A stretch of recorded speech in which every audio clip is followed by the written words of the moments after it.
My feet touched the warm ground of Samoa, the air thick with the sweet smell of flowers. I took a deep breath, feeling both excitement and a hint of fear. With only $50 in my pocket, this wasn't just a trip, it was a challenge. Could I truly experience this paradise with so little? I looked at the green mountains, the smiling faces, and felt a wave of hope. My plan was simple: trust in the kindness of people and the richness of nature. No fancy hotels, no expensive restaurants, just the real Samoa. My small budget wasn't a limitation. It was a key to authentic experiences. As I walked out of the airport, a warm breeze greeted me. The sun was bright, the island vibrant, and everything felt alive. I clutched my backpack and $50, ready to start walking. No map, no set destination, just a pull toward the heart of the island. This was the start of my story, exploring one of the world's most beautiful places with almost nothing. And I couldn't wait to share it with you.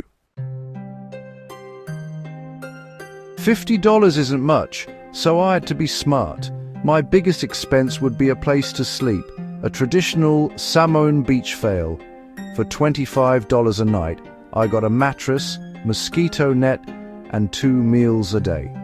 That left me with $25 for everything else: lunch, water, transport, and entry fees. I'd travel like a local, taking colorful, open-sided buses for just a few tala per ride. Lunch would come from markets and roadside stalls, delicious, filling, and cheap. My fail on Upolu's south coast offered an ocean view and a welcoming family. Dinner was served family-style, making it more than just a place to sleep. It was a community. My remaining money became my adventure fund, carefully spent on bus fares, fresh coconuts, and small entry fees. Every tala was spent with gratitude. This challenge taught me to value every dollar and find joy in the simplest things. My budget was tight, but my spirit was free. Samoa's beaches are legendary, and many are free. My first morning I woke to waves outside my fail and walked onto the soft sand of Lalamanu Beach. The turquoise water and palm trees were breathtaking.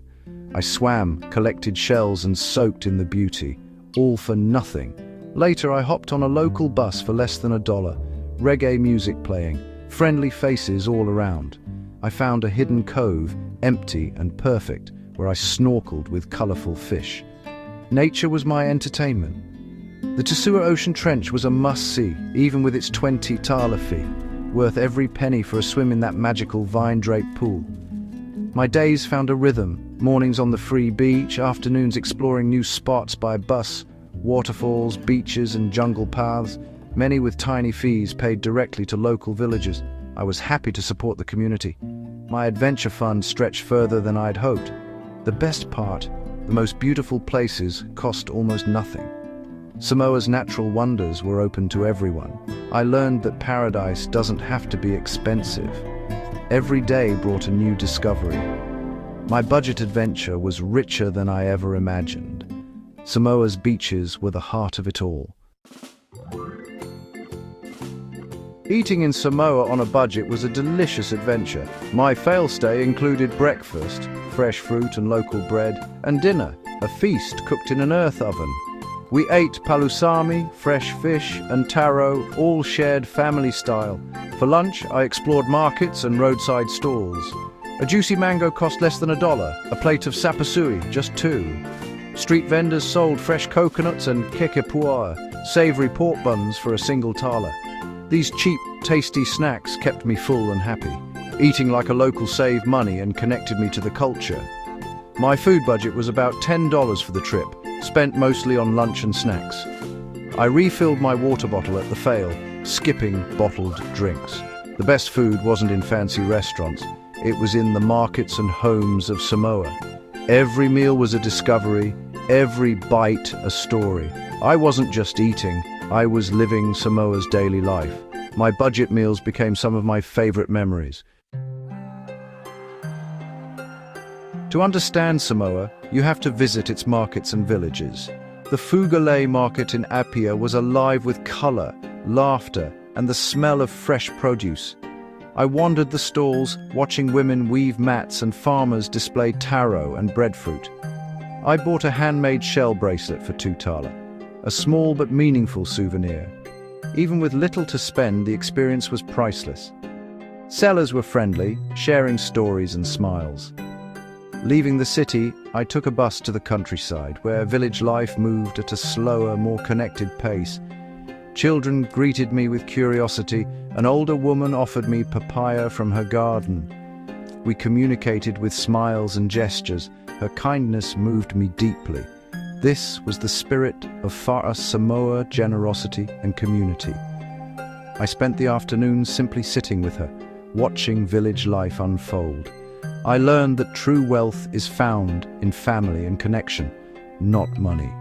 My visit to the village cost nothing but time. It was the richest experience of my trip.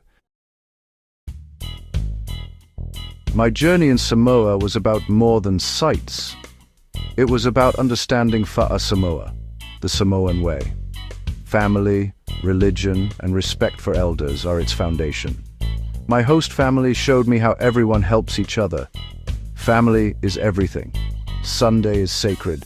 Church in the morning, a big family meal called tuanai in the afternoon. Leilani, my host, welcomed me to their Sunday feast, making me feel part of their aiga.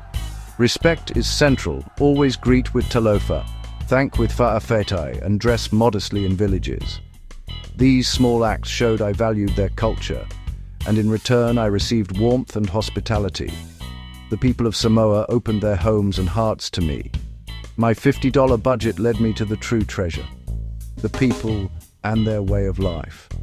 I learned that happiness is found in connection, not possessions. Fa'a Samoa is a culture of generosity and belonging. I left with a new perspective on what matters most. Samoa's spirit changed me forever. My time in Samoa ended too soon.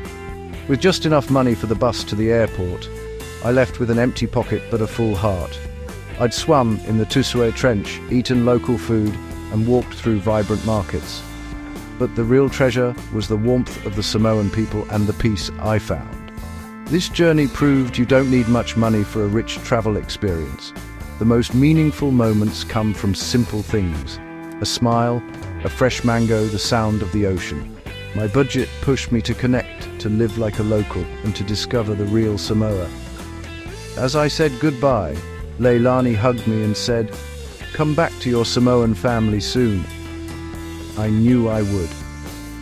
If you dream of visiting paradise but think you can't afford it, let my story inspire you.